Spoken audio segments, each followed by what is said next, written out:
Aadhaar, pan ಮತ್ತೆ passport ಮೂರರಲ್ಲಿ ಯಾವ್ದಾದ್ರು ಒಂದು ದೃಢೀಕರಣ ಮಾಡಬೇಕು ಅಂತ ಹೇಳಿದೆ. ಆಯ್ತಾ? ದೇಶದಲ್ಲಿ 99.9 ಜನಗಳ ಹತ್ರ ಆಧಾರ್ ಇದೆ. ಆದ್ರೆ ರಿಜಿಸ್ಟ್ರೇಷನ್ಗೆ ಬಂದಾಗ ಆಧಾರ್ ಕೊಟ್ಟವರು ಬರೀ 48%, 46% ಪ್ಯಾನ್ ಕಾರ್ಡ್ ಕೊಟ್ಟಿದ್ದಾರೆ. ದೇಶದಲ್ಲಿ 46% ಜನಗಳ ಹತ್ರ ಪ್ಯಾನ್ ಕಾರ್ಡ್ ಇದೆಯಾ?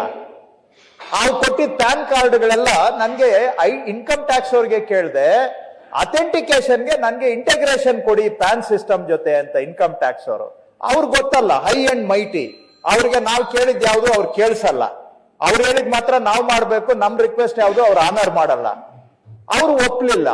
ನೋಡಿದ್ರೆ 46% ಜನ ಪ್ಯಾನ್ ಕೊಟ್ಟವ್ರೆ. ಅವೆಲ್ಲ ಪ್ರಿಂಟ್ ಔಟ್ ಜೆರಾಕ್ಸ್ ಕಾಪಿಗಳು, ಅವೆಲ್ಲ ಫೇಕು. ಅದಕ್ಕೆ ನಾನು ಆಧಾರ್ ಅಥೆಂಟಿಕೇಶನ್ ಕಂಪಲ್ಸರಿ ಮಾಡಿದ್ದೇನೆ. ಯಾಕೆ ಮಾಡಿದ್ದೇವೆ? ಸೊ ದಟ್ ಇಂಪರ್ಸನೇಷನ್ ಆಗ್ಬಾರ್ದು, ಫ್ರಾಡ್ ಆಗ್ಬಾರ್ದು, ಯಾರ್ದೋ ಆಸ್ತಿ ಯಾರೋ ಲಪ್ತಾಯಿಸಬಾರ್ದು. ಅವ್ರು ಅಲ್ಲಿ ಆಧಾರ್ ಇಂಟಗ್ರೇಷನ್ ಆದ್ರೆ ಅದು ನಾಳೆ ಅರ್ಬನ್ ಆಸ್ತಿ ಇರ್ಬೋದು, ಅಗ್ರಿಕಲ್ಚರ್ ಆಸ್ತಿ ಇರ್ಬೋದು, ಗ್ರಾಮ ಪಂಚಾಯಿತಿ ಆಸ್ತಿ ಇರ್ಬೋದು. ಆ ಮಾಲೀಕತ್ವದ ದಾಖಲೆಗಳಲ್ಲಿ ಇವ್ರ ಆಧಾರ್ ಕೂತ್ಕೊಂಡ್ರೆ ನಾಳೆ ಓನರ್ಶಿಪ್ಗೆ ಒಂದು ಗ್ಯಾರಂಟಿ ಇರುತ್ತೆ. ಇಲ್ಲ ಅಂದ್ರೆ ಯಾರ್ದೋ ಆಸ್ತಿ ಯಾರೋ ಲಪ್ಟಾಯಿಸ್ಕೊಂಡು ಹೋಗ್ತಾ ಇದ್ದಾರೆ. ಇಂಥ ಫ್ರಾಡ್ ತಡೆಗಟ್ಟಬೇಕು ಅಂತ ನಾವು ಆಧಾರ್ ಅಥೆಂಟಿಕೇಶನ್ ಮಾಡಿರುವಂತಹದ್ದು. ಇದು ಏನಾಗಿದೆ, ಕೆಲವ್ರಿಗೆ ಕೈ ಕಟ್ಟಾಕ್ಬಿಟ್ಟಿದೆ. ಯಾರ್ಯಾರು ಮಾಡ್ತಾ ಇದ್ರು ಇಂಥ ಕಸುಬುಗಳು, ಅವ್ರಿಗೆ ಇದೆಲ್ಲ ಸ್ವಲ್ಪ ಬಿಗಿ ಆಯ್ತು. ಅವರು ಇವಾಗ ಅದಕ್ಕೆ ಇದನ್ನ ಪ್ಯಾನ್ಗೆ ಆಪ್ಷನ್ ಕೊಡಿ ಅಂತ ಮತ್ ಕೇಳ್ತಾವ್ರು. ಯಾಕೆ ಅಂದ್ರೆ ಪ್ಯಾನ್ ಆಪ್ಷನ್ ಕೊಟ್ರೆ ನನ್ಗೆ ಇನ್ಕಮ್ ಟ್ಯಾಕ್ಸ್ ಅವರು ಇಂಟಗ್ರೇಷನ್ ಕೊಟ್ಟಿಲ್ಲ. ಸೊ ನಾನು ಅವ್ನ ಪ್ಯಾನ್ ಕಾರ್ಡು ಜೆರಾಕ್ಸ್ ಮಾಡಿ ತಗೊಂಡ್ ಬಂದು ಕೊಡ್ತಾನೆ, ಅದು ಫೇಕು, ಅದನ್ನು ಒಪ್ಕೋಬೇಕು ನಾನು. ಸೊ ಆವಾಗ ಕಣ್ಣು ಮುಚ್ಚಿ ವ್ಯಾಪಾರ ಮಾಡ್ಲಿಕ್ಕೆ ಅವಕಾಶ ಮಾಡಿಕೊಡ್ಬೇಕು. ಸೊ ಅದಕ್ಕೋಸ್ಕರ ನಾವು ಅದಕ್ಕೆ ಅವಕಾಶ ಕೊಟ್ಟಿಲ್ಲ. OTP ತಗೊಳ್ತೀವಿ. ನಾಳೆ ನಮ್ದು ಏನಂದ್ರೆ ಎಲ್ಲಾ ಮಾಲೀಕತ್ವಕ್ಕೆ, ಅದು ನಮ್ಮ RTC ಇರ್ಬೋದು, ಈ ಖಾತಾ ಇರ್ಬೋದು, ಈ ಸ್ವತ್ತು ಇರ್ಬೋದು, ಈ ಆಸ್ತಿ ಇರ್ಬೋದು, ಎಲ್ಲದ ಮಾಲೀಕತ್ವಕ್ಕೂ ಕೂಡ ಆಧಾರ್ ಇಂಟಗ್ರೇಟ್ ಆಗ್ಬಿಟ್ರೆ ನಾಳೆ ಯಾವ ಐಡೆಂಟಿಟಿನೂ ಬೇಕಾಗಿಲ್ಲ, ನಿಮ್ಮ ಮುಖನೇ ಐಡೆಂಟಿಟಿ ಆಗ್ಬೇಕು. ಆ ಸ್ಟ್ಯಾಂಡರ್ಡ್ಗೆ ಹೋಗ್ಬೇಕು ಅನ್ನೋದು ನಮ್ಮ ಆಸೆ. Biometric standard.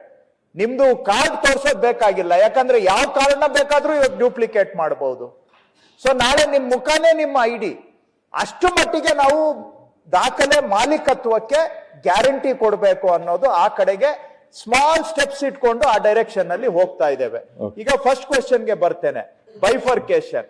ಬೈಫರ್ಕೇಶನ್ ಖಾತೆ ಕೆಲವ್ರದ್ದು ಆಗ್ತಾ ಇಲ್ಲ, ನಿಜ, ಒಪ್ಕೊಳ್ತೇನೆ. ಆದ್ರೆ ಬೈಫರ್ಕೇಶನ್ ಖಾತಾ ಇಲ್ಲೂ ಹೇಗೆ ನಮ್ ಜನ ಏನಾದ್ರೂ ಬದಲಾವಣೆ ಮಾಡಿದಾಗ ಹೆಂಗೆ ಬದಲಾವಣೆ ಮಾಡಿದವ್ರ ಮೇಲೆ ಎಲ್ಲ ಆರೋಪ ಹೊರಿಸ್ತಾರೆ ಅನ್ನೋದಕ್ಕೆ ಇದೊಂದು ಉದಾಹರಣೆ. Who is registration department to do bifurcation? Under which law can the registration department do bifurcation of property? Bifurcation of property ಯಾರು ಮಾಡಬೇಕು? ಕನ್ಸರ್ನ್ ಲೋಕಲ್ ಅಥಾರಿಟಿ ಅವ್ರು ಮಾಡಬೇಕು. ಕೃಷಿ ಭೂಮಿ ಆದ್ರೆ ಕಂದಾಯ ಇಲಾಖೆ ಮಾಡುತ್ತೆ. ಗ್ರಾಮ ಪಂಚಾಯತಿ ಆಸ್ತಿ ಆದ್ರೆ ಗ್ರಾಮ ಪಂಚಾಯತಿ ಅವ್ರು ಮಾಡಬೇಕು. ನಗರಸಭೆ ಆಸ್ತಿ ಆದ್ರೆ ನಗರಸಭೆ ಬೈಫರ್ಕೇಶನ್ ಮಾಡಬೇಕು. ಅಲ್ಲಿ ಬೈಫರ್ಕೇಶನ್ ಮಾಡ್ಕೊಂಡು ಬಂದ್ರೆ ನಮ್ ರಿಜಿಸ್ಟ್ರೇಷನ್ಗೆ ಯಾವುದು ತೊಂದರೆ ಇಲ್ಲ. ಇವ್ರೇನ್ ಮಾಡ್ತಾರೆ, ಅಲ್ಲಿ ಬೈಫರ್ಕೇಶನ್ ಮಾಡ್ಕೊಂಡಿಲ್ಲ, ಇಲ್ಲಿ ಬಂದ್ಬಿಟ್ಟು ರಿಜಿಸ್ಟರ್ ಮಾಡಿ ಅಂತ ಹೇಳ್ತಾರೆ. ಈಗ ಅದನ್ನೆಲ್ಲ ಲೂಪ್ ಹೋಲ್ಸ್ ಅನ್ನ ನಾವು ಬಂದ್ ಮಾಡಿದ್ದೇವೆ. ಅದಕ್ಕೆ ನಮ್ಮ ಮೇಲೆ ಬ್ಲೇಮ್ ಮಾಡೋದು. ಕಾವೇರಿಯಲ್ಲಿ ಬೈಫರ್ಕೇಶನ್ ಆಗ್ತಾ ಇಲ್ಲ. Kaveri is not at all authorized. If Kaveri recognizes a bifurcation which is not bifurcated by the local body, then we are committing a fraud, violation of law, right? So ಯಾಕೆ ಇದನ್ನೆಲ್ಲ block ಮಾಡಿದೀರಾ? ಕೆಲವ್ರದ್ದು genuine case ಇದೆ, 60-40 ಆಸ್ತಿ ಇದೆ, ಮಕ್ಕಳಿಗೆ ಇಬ್ಬರಿಗೂ ಭಾಗ ಮಾಡ್ಕೊಡ್ಬೇಕು.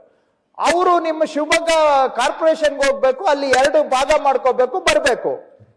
ಕಂದಾಯ ಭೂಮಿ ಆದ್ರೆ, ಅಂದ್ರೆ ಅಗ್ರಿಕಲ್ಚರ್ ಲ್ಯಾಂಡ್ ಆದ್ರೆ ನಾವು 11 ಮಾಡಿ ಭಾಗ ಮಾಡ್ಕೊಡ್ತೀವಿ. ಅದೇ ತರಹ ಚೆಕ್ ಬಂದಿ ಹಾಕಿ ನಗರಸಭೆಯವರು ಬೈಫರ್ಕೇಶನ್ ಮಾಡ್ಕೊಡ್ಬೇಕು. ಅವರಲ್ಲಿ ಗೊಂದಲ ಇದೆ, ನಾನು ಒಪ್ಕೊಳ್ತೀನಿ. ಅದು ಆಗ್ತಾ ಇಲ್ಲ ಸ್ವಲ್ಪ ಮಟ್ಟಿಗೆ, ಅದನ್ನು ಒಪ್ಕೊಳ್ತೇನೆ. ಕಲೆಕ್ಟಿವ್ ರೆಸ್ಪಾನ್ಸಿಬಿಲಿಟಿ ಬಂದಾಗ ಸರ್ಕಾರದ ಜವಾಬ್ದಾರಿ ಇದೆ, ಅದು ಒಪ್ಕೊಳ್ತೇನೆ. ಆದ್ರೆ ಇದು ಕಾವೇರಿಯಲ್ಲಿ ಮಾಡುವಂತ ಕೆಲಸ ಅಲ್ಲ, ಕಾವೇರಿಗೆ ಸಂಬಂಧ ಇಲ್ಲ. ಈ ಲೂಪ್ ಹೋಲ್ಸ್ನೆಲ್ಲ ನಾವು ಪ್ಲಗ್ ಮಾಡಿದಾಗ it is very easy to blame it on Kaveri, because ಮೊದಲು ಎಲ್ಲ ಹಾಕಿ ಹೊಡಿತಾ ಇದ್ರು, ಮಾಡಬಹುದಾಗಿರೋದು ಮಾಡಬಾರದು ಎಲ್ಲ ಹಾಕಿ ಹೊಡಿತಾ ಇದ್ರು.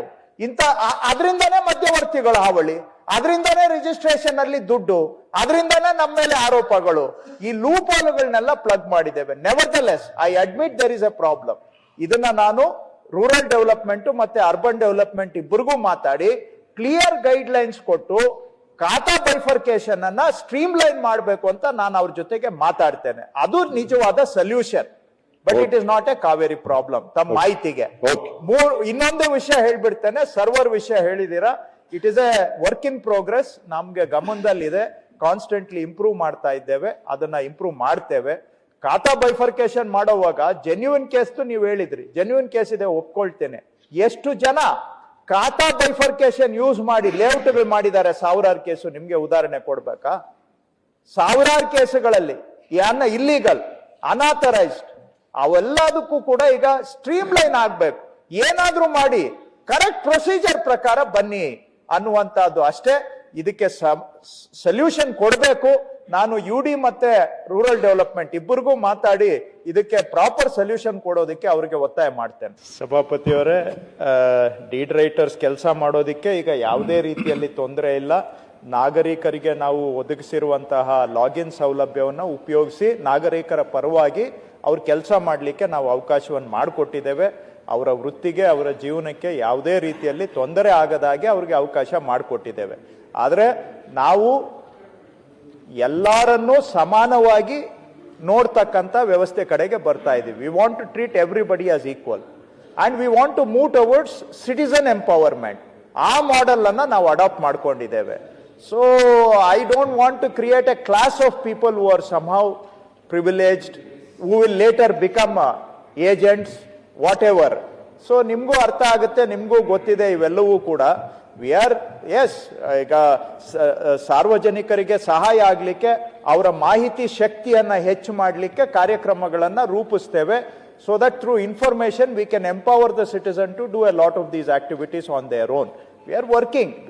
ಚೇಂಜಸ್ ಮಾಡಿದಾಗ ಏನಾಗುತ್ತೆ, ಇದೆಲ್ಲ work in progress. We take your suggestion, will work on.